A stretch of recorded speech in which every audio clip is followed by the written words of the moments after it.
నమస్కారం. మనతో పాటు ప్రాచార్య శలాక రఘునాథ శర్మ గారు ఉన్నారు. వారు సంస్కృత ఆంధ్ర పండితులు.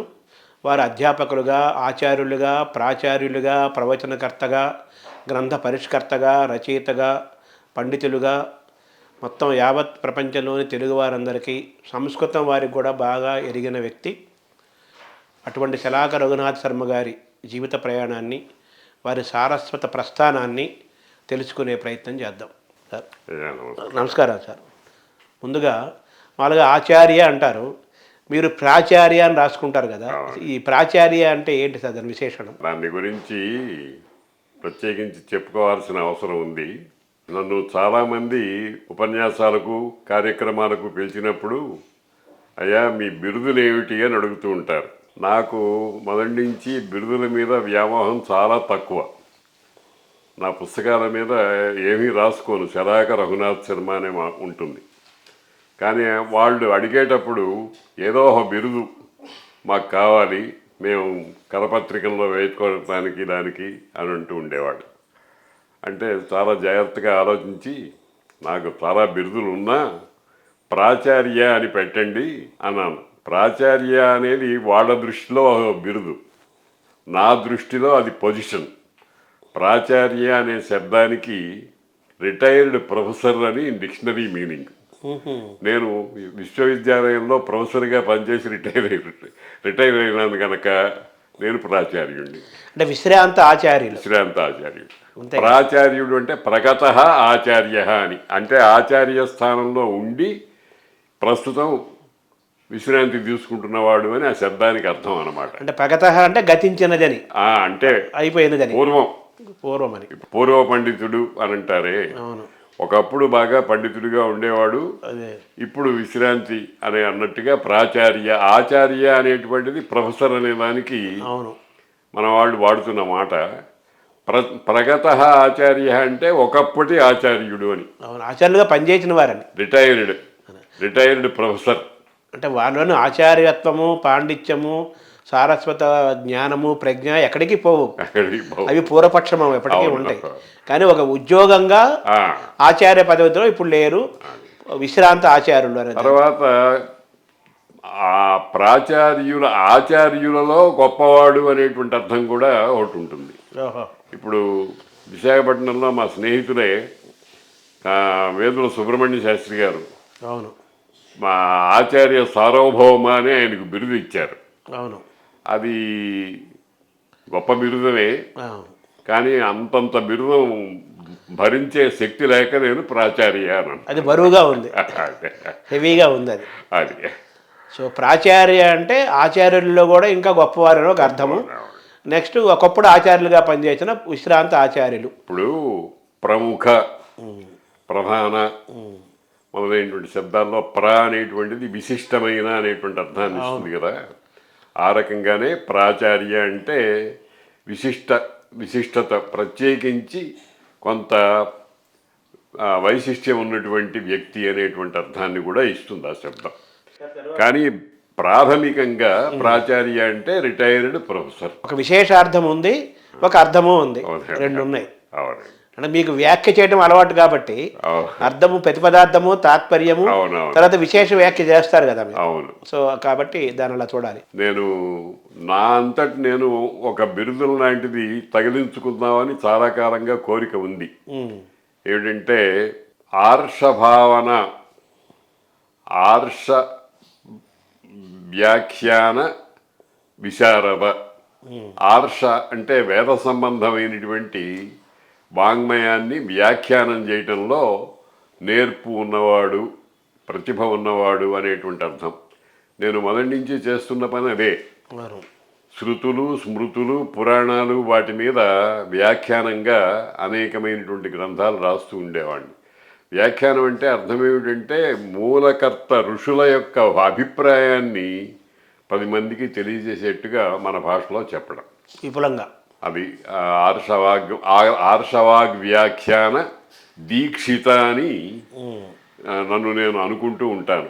ఎక్కడా ప్రకటించలేదు. కానీ ఆర్షవాక్ అంటే వేదవాక్కు, వేదాన్ని అనుసరించినటువంటి వాంగ్మయము, దాని వాక్ అనే శబ్దానికి కూడా మామూలుగా వాక్యము అని అర్థం కాకుండా సా వాక్ యా రసవృత్తి అని ఒక సూత్రం ఉంది. ఏదైతే రసవృత్తి ఉంటుందో, రస సంబంధమైనటువంటి ప్రవృత్తి ఉంటుందో దానినే వాక్కు అంటారు. అటువంటి వాక్కులను వ్యాఖ్యానం చేసుకోవాలి. వ్యాఖ్యానం అంటే విశేషముగా సమగ్రంగా చెప్పటం. వాగర్ధావివ సంపృక్తౌ వాగర్ధ ప్రతిపత్తయే జగతః పితరౌ వందే పార్వతీ పరమేశ్వరం అన్న చోట వాగర్ధములు, వాక్ అంటే ఏమిటి, అర్థం అంటే ఏమిటి, ఆ రెండిటికి ఉండే సంబంధం ఏమిటి చూడండి. వాగర్ధములు అన్న చోట మనం ఉచ్చరించేది వాక్కు, కానీ ఆ వాక్కు అర్థం లేకుండా రాదు, అర్థంతో కలిసే ఉంటుంది. ఎలా అంటే పార్వతీ పరమేశ్వరులాగా. పార్వతి లేనిదే పరమేశ్వరుడు లేడు, పరమేశ్వరుడు లేనిదే పార్వతి లేడు, రెండూ ముఖ్యమే.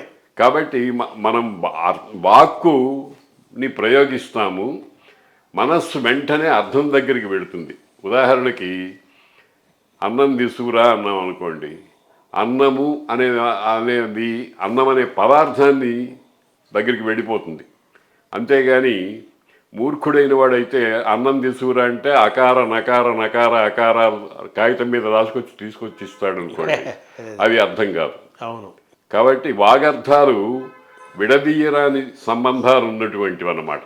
అవును. కనుక అటువంటి వాక్ ఆర్షవాక్, ఆర్ష అంటే రెండు అర్థాలు, ఋషులకు సంబంధించినది, వేదానికి సంబంధించినది. వేదవాక్యాలన్నింటినీ కూడా చాలా ఎక్కువ మహామేధాశక్తితో అర్థం చేసుకోవాలి. కొన్ని వాక్యాలు ఉన్నాయి, చాలా గొప్పగా ఉంటాయి. వేదంలో ఆపాంతమన్యువు అని ఒక మాట ఉంది. ఆపాంతమన్యువు అని అంటే, మన్యు అంటే కోపం, వచ్చి పడే కోపము అని. ఆ భగవంతుడు అటువంటి వాట. అదేమిటి భగవంతుడికి ఆపాంతమన్యు అంటే? ఆపాంతమన్యు అంటే తెచ్చి పెట్టుకున్న కోపం. తల్లి పిల్లవాడి మీద ఏదైనా తప్పుడు పని చేస్తే భడవ అని దేని కోపాన్ని తెచ్చిపెట్టి కొట్టడానికి ప్రయత్నం చేసినట్టు చేస్తుంది, కానీ కోపాన్ని కూడా నటించటం, అదంతా ప్రేమే. అంతే. అగో భగవంతుడు అటువంటి వాడు అని. ఆ రకంగా వేదవాక్యాలు మొదలైన వాటిని చక్కగా వ్యాఖ్యానం చేసుకుని వాటిని వినియోగించుకోవాలి. అదే ఆధునిక కాలంలో ఏమైందంటే చాలామంది తమ పాండిత్య ప్రకర్షని ప్రదర్శించుకోవడం కోసం ప్రయత్నం చేస్తున్నారు, కానీ మూలకర్త హృదయాన్ని పట్టుకోవడానికి ప్రయత్నం చేయటంలే. ఓ చిన్న ఉదాహరణ చెప్తాను. ఎందుకంటే భగవద్గీతలో రాజవిద్య రాజగుహ్య యోగము అని ఒక అధ్యాయం ఉంది.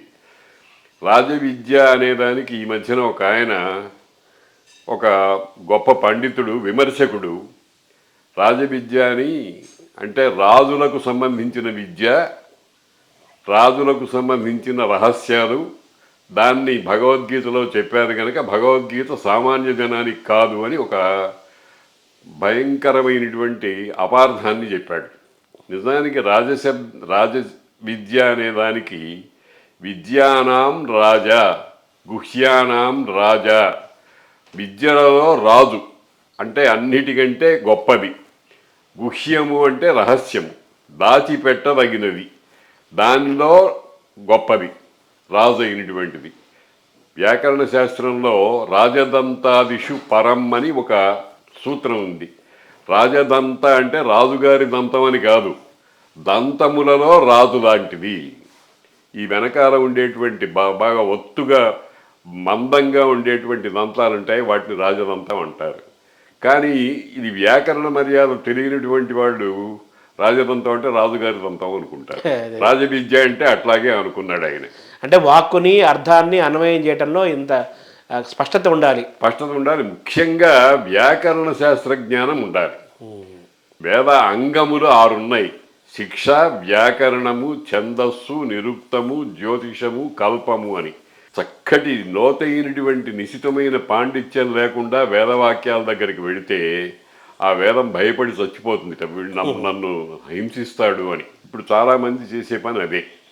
ఇవన్నీ తెలిసినటువంటి వాళ్ళేమో బయట ఉండేటువంటి ప్రచారాలకు ప్రాభవాలకు లొంగరు, వాళ్ళు చేసుకుంటూ పోతూ ఉంటారు. అదే ఒక రకంగా ప్రజలకు అన్యాయం జరుగుతోంది. ఎందుకంటే ఏది వేదంలో చక్కగా చెప్పారో, ఏది వ్యాసుల వారి హృదయమో, ఏది తప్పనిసరిగా గ్రహించాలో అదేమో మరుగున పడిపోతోంది. పనికి మాలినటువంటి మాటలు వ్యాప్తికి వస్తున్నాయి. ఇప్పుడు ఒక చిన్న ఉదాహరణ చెప్తాను. నస్త్రీ స్వాతంత్ర్యమర్హతి అనే మాట ఉంది. దీని మీద నానా ఆగడాలు చేస్తున్నారు. ఇక్కడ నస్త్రీ స్వాతంత్ర్యమర్హతి అని అంటే స్త్రీకి స్వాతంత్ర్యం హక్కు లేదు అనేటువంటి అర్థాన్ని తీసుకున్నారు. అది కాదు అర్థం. స్త్రీకి స్వాతంత్ర్యంతో పని లేదు అని అర్థం. అర్హతి అనే దానికి సంస్కృతంలో అనేకమైనటువంటి అర్థాలు ఉన్నాయి. కాబట్టి ఆ శ్లోకం చదివితే మనకు తెలుస్తుంది. పితా రక్షతి కౌమారే, భర్త రక్షతి యవ్వనే, పుత్ర రక్షంతి వార్ధక్యే. 3 దశలలోనూ రక్షణ వ్యవస్థ ఉంది. కాబట్టి స్త్రీకి స్వాతంత్రంతో పని లేదు. ఎప్పుడైతే ఈ రక్షణ వ్యవస్థ లేదో అప్పుడు స్వాతంత్ర్యం ఆటోమేటిక్గా వస్తుంది. కాబట్టి మనువు చెప్పింది స్త్రీకి స్వాతంత్ర్యం హక్కు లేదు అని కాదు, పని లేదు, అవసరం లేదు అని చెప్పారు.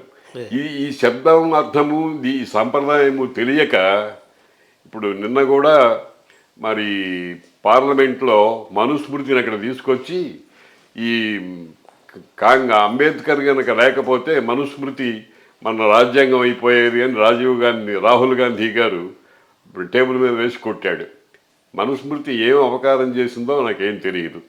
మనుస్మృతి ఏమీ చేయలేదు. అందరి యొక్క మానవ జాతి అంతటి యోగక్షేమాన్ని కాంక్షించి, అంటే దాన్ని సరిగ్గా అర్థం అర్థం చేసుకోకపోగా దురర్థం చేసుకుని దాన్ని వ్యాప్తి చేస్తున్నారు. జరుగుతుంది అదే దాన్ని. సార్, తర్వాత మీ ఇంటి బయట బోర్డులో చూడగానే ఒక బిరుదు గురించి మన ఇందాక ప్రారంభమైంది కదా, ఆ బిరుదు అది శృంగేరి స్వామి వారు ఇచ్చారా మీకు? అవునండి. అది దాని గురించి వివరించి. ఆంధ్ర భాషా భూషామణి అని. నేను శృంగేరి స్వాముల వారికి దాదాపు 40-50 ఏళ్ళుగా వారితో నాకు బాగా పరిచయం ఉంది. పూర్వాశ్రమం నుంచి వారు నాకు బాగా తెలుసును. నరసరావుపేటలో తంగిరాల సీతారామాంజనేయులు గారుగా ఉన్నప్పటి నుంచి. ఆ తర్వాత స్వామివారు అయిన తర్వాత అనేక సందర్భాల్లో కలిశాను. శృంగేరి జగద్గురువుల గురించి, శృంగేరి వైభవాన్ని గురించి సుమారుగా ఒక 400 పేజీల పుస్తకాలు ఇప్పుడు తయారై ఉన్నాయి నావి. స్వామివారికి శాస్త్రాల మీద చాలా మక్కువ, వేదాలు శాస్త్రాలు వాటి మీద. నేను వ్యాకరణ శాస్త్రం చదువుకున్నాను. ఆ వ్యాకరణ శాస్త్రంలో నాకు ఉండేటువంటి చొరవని స్వామివారు గుర్తించి నన్ను చాలాసార్లు పరీక్షించటం, నాకు సంబంధించినటువంటి విషయాన్ని అడుగుతూ ఉండటం అవన్నీ జరిగినాయి. కొన్ని సమస్యలు కూడా ఇచ్చారు. ఆ సమస్యలకి నేను పరిష్కారం చెప్పాను. ఆ పరిష్కారాలు సంతోషించారు. ఇవన్నీ చూసి నా సహస్రచంద్ర దర్శన శాంతి జరిగినటువంటి సందర్భంలో ఆంధ్ర భాషా భూషామణి అని బిరుద ప్రదానం చేశారు. దానికి సంబంధించినటువంటి పథకం కూడా ఇక్కడ ఉంది. సో ఆ బిరుదు మీకు సంతృప్తిని, తర్వాత దీనికి నేను అర్హుణ్ణి అనే భావనలో మీరున్నారు. ఆ బిరుదు నన్ను చాలా ఎలివేట్ చేసింది. ఎందుకంటే సాధారణంగా భాషా ప్రవీణ, విద్యా ప్రవీణ అనేవి యూనివర్సిటీ ఇచ్చేటువంటి డిగ్రీలు. ఇవి జగద్గురువులు ఇచ్చినటువంటి ఒక ప్రత్యేకమైనటువంటి పురస్కారం. జగద్గురువులు అనేకమైన కోణాల్లో ఆలోచించి బిరుదులు ఇస్తూ ఉంటారు. ఇప్పుడు రాజమండ్రిలో విశ్వనాథ గోపాలకృష్ణ గారు ఉన్నాడు. ఆయనకి దర్శనాలంకార అని బిరుదు ఇచ్చారు. దర్శనాలు, న్యాయ దర్శనం, మీమాంసా దర్శనం మొదలైనటువంటి వాటిల్లో చేసిన కృషిని దృష్టిలో పెట్టుకుని దర్శనాలంకారాలు ఇచ్చారు. అట్లాగే చాలామందికి బిరుదులు చాలా రేరుగా, చాలా తక్కువగా ఇస్తూ ఉంటారు. ఎందుకంటే శృంగేరి బిరుదం పొందినవాడు ఏ కోణంలో నుంచి ఎప్పుడూ హీన ప్రవృత్తి లేకుండా ఉండాలి. లేకపోతే అప్రతిష్ట మఠానికి సంబంధించింది అయిపోతుంది. ఇప్పుడు ఆంధ్ర భాష భూషామణి అనేటువంటి బిరుదు నాకు ఇచ్చారనుకోండి, నేను దానికి అనుగుణంగా ప్రవర్తించకపోతే అప్రతిష్ట మా మఠానికి వస్తుంది. అంటే జ్ఞానము ఉండాలి, ప్రవర్తన ఉండాలి. ప్రవర్తన ఉండాలి, రెండు ఉండాలి. రెండు రెండు ఆలోచించే మీకు ఆయన ఆ బిరుదు ఇచ్చారు. అవును, అంటే మీరు ఆ విధంగా ఆదిశంకరాచార్యుల యొక్క ఆశీస్సులు మీకు లభ్యమైనట్టు భావించాలి. అవును, ఆయన జగద్గురువు కదా. అవునవును. మనం మామూలుగా సరే అందులోకి వెళ్ళబోయే ముందు మేము ఏం భావన చేస్తూ ఉంటామంటే, ఆ ఆదిశంకరాచార్యుల వారి తేజస్సే అనుస్యూతంగా గురు పరంపరలో వస్తోంది. ఇవాళ ఉన్నటువంటి విశ్వశేఖర భారతీ స్వామి వారు మన కళ్ళ ముందు పుట్టి, మన కళ్ళ ముందు పెరిగి, విద్యాభ్యాసం చేసి, సన్యాసాశ్రమం తీసుకుని ఉన్న ఈ లోపల నిగూఢంగా ఉండేటువంటి ఆంతరమైన తేజస్సు ఉందే, అది ఆదిశంకరాచార్యుల వారి తేజస్సే. ఆదిశంకరాచార్యుల వారు కైలాసంలో ఉండేటువంటి వ్యుప్తకేశ శివాకృతి. వ్యుప్తకేశుడు అంటే ముండిత చిరస్కుడు, గుండు చేయించుకున్నవాడు, సన్యాసి అన్నమాట. వ్యుప్తకేశుడు, వ్యోమకేశుడు అని రెండు పేర్లు ఉన్నాయి శివుడికి. వ్యుప్తకేశుడు అంటే ముండిత చిరస్కుడు, వ్యోమకేశుడు అంటే ఆకాశమంతా జటాజూటం కలిగినటువంటి వాడు. రెండు విరుద్ధంగా ఉంటాయి. దానికి రెండిటికి కూడా తాత్విక రహస్యార్థాలు ఏమిటంటే, ఆకాశం అంటే లేదు, ఎక్కడ ఆకాశం అనేటువంటిది కనపడదు, ఉంది కానీ కనపడదు, తెలియదు. ఆకాశం తెలియటానికి ఒకటే ఒక మార్గం, నాదం. ఇప్పుడు నోట్లో నుంచి నాదం వస్తోందనుకోండి, ఈ నాదము ఏ భూతం యొక్క లక్షణము? 5 భూతాలు ఉన్నాయి, పంచభూతాలు: వాయువు, ఆకాశము, వాయువు, అగ్ని, జలము, భూమి అని. ఇందులో దేని లక్షణం అని చెప్తాం? నాదము. వాయువు లక్షణమా? కాదు. వాయువుకి ఏకముఖ ప్రసరణశీలం ఉంది, నాదానికి సర్వతోముఖ ప్రసరణశీలం ఉంది. అంటే పంచభూతాలే సర్వతోముఖ ప్రసరణశీలం ఉంది. అంటే ఈ గోడ అడ్డం ఉన్నా కానీ నాదం బయటికి వెళ్తుంది, గాలి అట్టా వెళ్ళదు, అయిపోతుంది. కాబట్టి ఆకాశము నాద లక్షణం. శబ్ద గుణకం ఆకాశం అని తర్కశాస్త్రం చెప్తాం. అంటే శబ్దము ఆకాశము రెండు ఒకటే, అంతే అర్థం. తర్వాత అందుకనే పరబ్రహ్మము, శబ్ద బ్రహ్మము అని 2 రకాలుగా పరబ్రహ్మం గురించి చెప్పారు. శబ్ద బ్రహ్మం అంటే ఆకాశము, శబ్ద బ్రహ్మణి నిష్ణాత పరం బ్రహ్మ అధిగచ్చతి. శబ్ద బ్రహ్మమునందు ఆరితేరినటువంటి వాడు పరబ్రహ్మమును పొందుతాడు. దాన్నే నాదోపాసన అన్నారు. మీరు చెప్పారు ఈ రోజున్న విధుశేఖర భారతీ స్వామి వారు అంటే ఏదో మన ఎదురుగా పుట్టి పెరిగి చదువుకున్న సన్యాసపతిగా కాదు, ఆదిశంకరాచార్య యొక్క తేజస్సు యొక్క పరంపర ఎన్నోకి ప్రవేశించింది అన్నారు. ఆదిశంకరాచార్యుల్లో ప్రవేశించిన తేజస్సు ఏంటి? అదే వ్యుప్తకేశ శివాకృతి, కైలాసంలో ఉండేటువంటి పరమేశ్వరుడు. శంకర సాక్షాత్ వ్యాసో నారాయణో హరి. వ్యాసుల వారు సాక్షాత్తు శ్రీమన్నారాయణుడు, శంకరుల వారు సాక్షాత్తు శంకరుడు. శంకరుడు నారాయణుడు లోక దృష్టితో ఇద్దరు, కానీ వాళ్ళిద్దరికీ అభినయమే చెప్తున్నారు. మనం సంధ్యావందనంలో మనం రోజు చెప్పుకుంటూనే ఉన్నాం, శివాయ విష్ణు రూపాయ, శివరూపాయ విష్ణవే, శివస్య హృదయం విష్ణు, విష్ణోశ్చ హృదయం శివ. యథా అంతరం, వీళ్ళిద్దరికీ భేదం ఎంతవరకు భావించకుండా ఉంటామే అంతవరకే మనకి స్వస్తి కలుగుతుంది. భేద దృష్టితో చూస్తే మనం పాడైపోతాం. శివుడు వేరు విష్ణువు వేరు అనుకుంటే మనం చెడిపోతాం.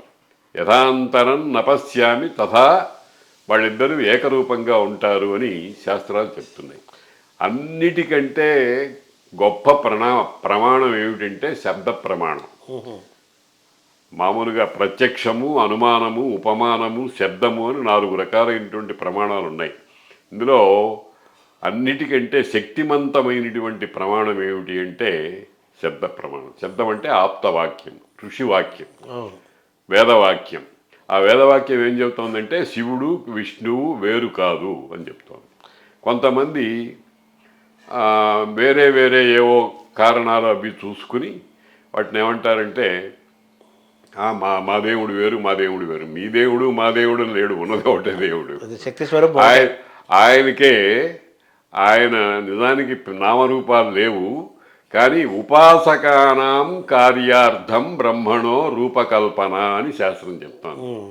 ఉపాసకులు మనలాంటి కొంచెం రెండో స్థాయి మూడో స్థాయి వాళ్లకు సుఖంగా ఉండటం కోసమని రూపకల్పన, ఏ రూపము లేనటువంటి భగవంతుడికి రూపకల్పన చేశారు.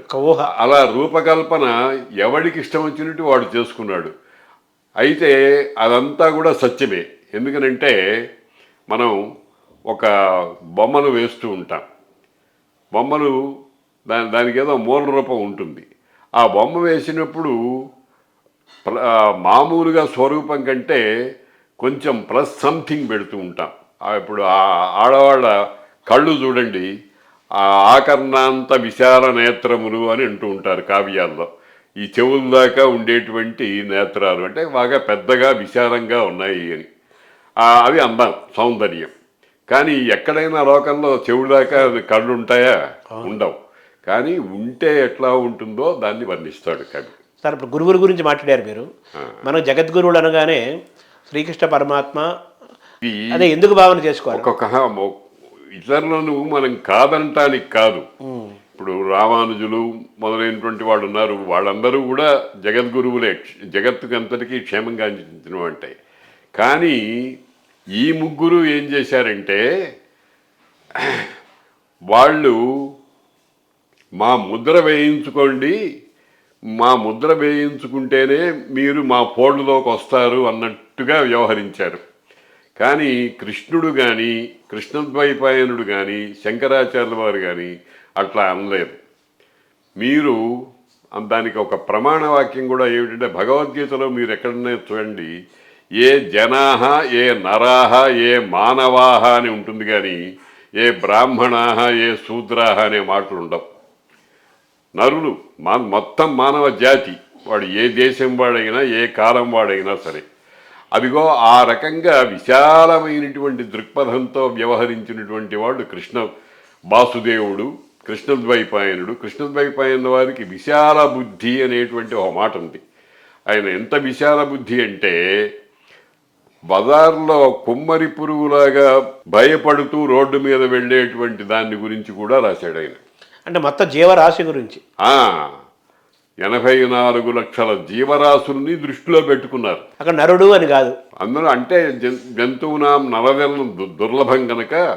ఎందుకంటే తక్కిన జీవులకన్నిటికీ కర్మానుభవమే, ఇక్కడ కర్మ సంచయం కూడా ఉంది. మానవుడు కొత్త కర్మని సంపాదించుకోవడం, దాని ఫలాన్ని అనుభవించడం ఉంది.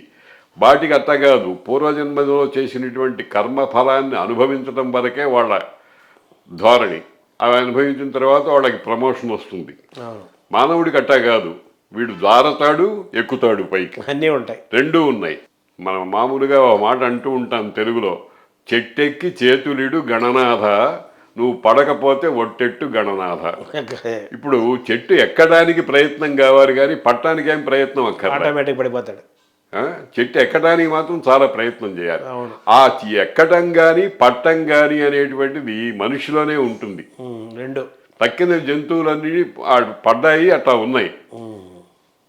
అవి మెల్లమెల్లగా కర్మ పాకం అంతా అయిపోయిన తర్వాత మామూలు పైకి తీసుకొస్తాయి.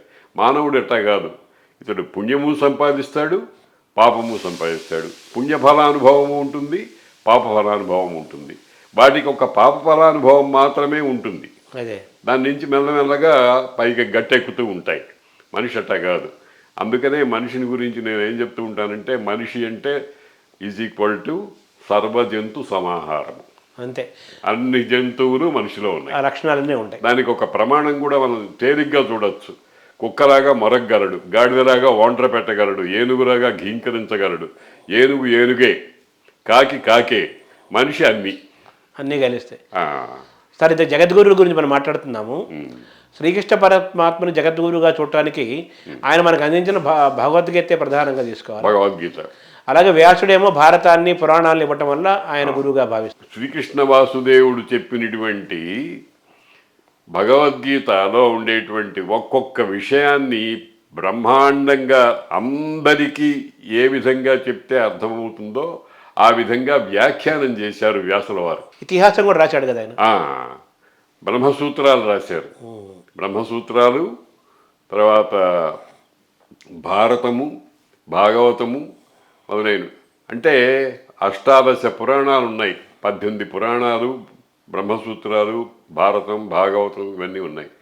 వ్యాసుల వారు రాసినవి ఎన్ని లక్షల శ్లోకాలో మనం పరిగణించడం, లెక్కబెట్టడం కూడా సాధ్యం కాదు. ఎందుకు రాశారు ఇన్ని? సృష్టిలో రుచిభేదం ఉంది. సృష్టిలో రుచిభేదం ఉంది. ఒక్కొక్కడికి ఒక్కొక్క రకంగా చెప్తే గాని ఎక్కదు. మనం భోజనం చేసేటప్పుడే ఒక కూరే ఒక రోజు చేసుకున్నట్టుగా ఇంకో రోజు చేసుకుంటే మొహం మత్తుతుంది. ఎప్పటికప్పుడు కొత్త కావాలి, కూర కూడా మారుతుందిగా, మారుతుంది. అందుకోసమని మనుష్యుల్లో రుచిభేదం ఉంది. రుచీనాం వైచిత్ర్యాత్ రుజు కుటిల నానాపథదుషాం త్వమేకో గమ్యోసి అంటాడు శివమహిమ్న స్తోత్రంలో. రుచులలో ఉండేటువంటి భేదాన్ని బట్టి అనేక స్వరూపాలు, విష్ణువన్నా, శివుడన్నా, కృష్ణుడన్నా, అమ్మవారన్నా, ఇంకోటన్నా ఒకటే. దానికి వేదంలో ఒక మాట ఉంది, ఏమిటంటే ఏకం సత్, ఉన్నది ఒక్కటే. విప్రాహ బహుధా వదంతి, దాన్నే విప్రులు, విశేష జ్ఞాన సంపన్నులైనటువంటి వాళ్ళు అనేక విధాలైనటువంటి పేర్లతో వ్యవహరిస్తున్నారు. అంటే ఓవరాల్గా ఏంటంటే వ్యాసుడు శ్రీకృష్ణ పరమాత్మ భగవద్గీత ద్వారా అందించిన జ్ఞానాన్ని రకరకాల పురాణాల రూపంలో, ఇతిహాసాల రూపంలో ప్రతి మానవుడికి దగ్గరికి వెళ్ళటానికి నేను మామూలుగా చమత్కారంగా ఇప్పుడుండేటువంటి పరిభాషలో ఉన్న దాంతో చెప్తూ ఉంటాను మా విద్యార్థులకు. వాళ్ళకి ఏమిటంటే, ఈ opened a very big supermarket అంటే అందులో సూపర్ మార్కెట్లో ప్రవేశించిన వాడన్నీ అన్నీ కొనాలని లేదు. వాడికి ఏది కావాలో అది కొనుక్కుంటాడు. ఏది కావాలన్నా ఇక్కడ లభ్యమవుతుంది. జ్ఞాన సంబంధంగా, విజ్ఞాన సంబంధంగా ఏది కావాల్సి వచ్చినా మా సూపర్ మార్కెట్లో దొరుకుతుంది అని వ్యాసుల వారు ఒక పెద్ద సూపర్ మార్కెట్ ఓపెన్ చేశారు. ఏది దొరకాలో, ఎంత కావాలో కూడా అది ఇచ్చేశాడు. ఏ రుచిలో కావాలో కూడా. అదే అందుకనే ఆయన జగద్గురు అయ్యాడు. ఆదిశంకరాచార్యులు జగద్గురు ఎందుకు అయ్యాడు? ఆదిశంకరాచార్యులు ఎందుకు గురు అయ్యారంటే, వ్యాసుల వారు ద్వాపర యుగంలో ఏ పని చేశారో కలియుగంలో శంకర భగవత్పాదులు వారు ఆ పనే చేశారు. ఏం చేశారు? ఆమ్నాయ పీఠాన్ని స్థాపించారు, అనంతమైనటువంటి వాంగ్మయాన్ని స్థాపించారు, సర్వదేవత స్తోత్రాలు రాశారు, పండితులకు మాత్రమే అర్థమయ్యేట్టుగా భాష్యాలు రాశారు. ఉపనిషత్తులకు, బ్రహ్మసూత్రాలకు, భగవద్గీతకు భాష్యాలు రాశారు. భాష్యం అంటే సుప్రీంకోర్టు జడ్జిమెంట్ లాంటిది, తిరుగులేదన్నమాట. అందులో ఉండేటువంటి మాటకి ఇంకా మళ్ళీ ఇంకెవడో ఆక్షేపణ చెప్పడానికి వీలు లేదు. అటువంటి దాన్ని భాష్యం అంటారు. ఏమండి, ఈ రకంగా స్థాయి భేదాన్ని బట్టి ఆ పై స్థాయి భాష్యం అందుకునే వాళ్లకు భాష్యాలు, మధ్య రకం వాళ్లకు ప్రకరణ గ్రంథాలు, ఆత్మబోధ మొదలైనటువంటి, వివేక చూడామణి మొదలైనటువంటి గ్రంథాల ద్వారా ఆ పరమాత్మతత్వాన్నే చెప్పారు. అది కూడా ఆ స్థాయికి కూడా వెళ్ళలేని వాళ్ళకి భజగోవిందం లాంటి కీర్తనలు అవి చెప్పి, నాయనా ఏమీ కష్టపడద్దు, అది నేనేదో కోల్పోయానని బాధ లేదు, భజ గోవిందం భజ గోవిందం గోవిందం భజ మూఢమతే సంప్రాప్తే సన్నిహితే కాలే నహి నహి రక్షతి డుక్రీకరణే అని చాలా సింపుల్గా, నువ్వు ఏమి ఎక్కర్లేదయ్యా, నిన్ను నీవు ఉద్ధరించుకోవాలి అంటే ఒకటే ఒక్క మార్గం, గోవిందుణ్ణి భజించు అన్నారు. చమత్కారంగా గోవిందం భజ అని అన్నారు ఆయన. గోవిందుడంటే ఇప్పుడు విష్ణువు అని అర్థంగా ఫిక్స్ అయిపోయింది. నిజానికి గోవిందుడంటే పరమాత్మే. ఇంకొక రహస్యం కూడా ఉంది అందులో అని చెప్తారు పెద్దవాళ్ళు. గోవింద భగవత్పాదాచార్యుల వారు శంకర భగవత్పాదాచార్యుల వారి గురువు గారు. అది ధ్వని. గురుర్ బ్రహ్మ, గురుర్ విష్ణు, గురుర్దేవో మహేశ్వర, గురు సాక్షాత్ పరం బ్రహ్మ తస్మై శ్రీ గురవే నమః అని ఆ గురువైనటువంటి గోవింద భగవత్పాదుల వారి స్మరణతో అందరికీ కూడా గురురూపమైనటువంటి మీ ఇష్టమైనటువంటి వారిని సేవించుకుంటూ ఉండు. తర్వాత ఇప్పుడు మనం ఆదిశంకరాచార్యులు స్తోత్రాలు కూడా రాశారనుకోండి, స్తోత్రాలు కూడా రాశారుగా. అయితే ఆయన్ని కవిగా ఎలా చూడాలి? ఆయన్ని కవి అని అంటే అర్థం ఏమిటంటే, అసలు దర్శనము, వర్ణనము అనే 2 లక్షణాలు ఉన్నటువంటి వాడిని కవి అంటారు. దర్శనం అంటే అతీంద్రియ దర్శనం. అంటే ఇంద్రియములకు గోచరం కానటువంటి విషయాన్ని చూడగలగటం, దాన్నే భావనా నేత్రము అంటారు. అటువంటిది దర్శనం. ఇంకా రెండవ లక్షణం ఏమిటంటే, కవిలో ఉండే రెండవ లక్షణం వర్ణనం. వర్ణనం అంటే చూచినవాడు చూడని వానికి చూచినంత అనుభవం కలిగేట్టుగా చేయటానికి వర్ణనం అని పేరు. సింపుల్గా ఒక విషయం, వాడు సినిమా చూసి వస్తాడు. సినిమా చూసి వచ్చిన తర్వాత వాడికి ఉబలాటం, ఆ సినిమాలో తాను ఏ ఏ రకాలైన అనుభూతిని పొందాడో అవంతా ఎవరికోనో చెప్పాలి అని. లేకపోతే ఇంట్లో ఉన్నవాడు, ఏమిరా నువ్వు సినిమా చూసి వచ్చావు, ఏమిటి చూసి వచ్చావు అని అడిగితే, ఆ సినిమా చూడకుండా అడిగినటువంటి వాడికి సినిమా చూసిన అనుభూతి కలిగించేట్టుగా చెప్పడాన్ని వర్ణనం అంటారు. ఆ రెండు ఉన్నవాడు కవి. ఆ రెండు ఉన్నవాడు కవి.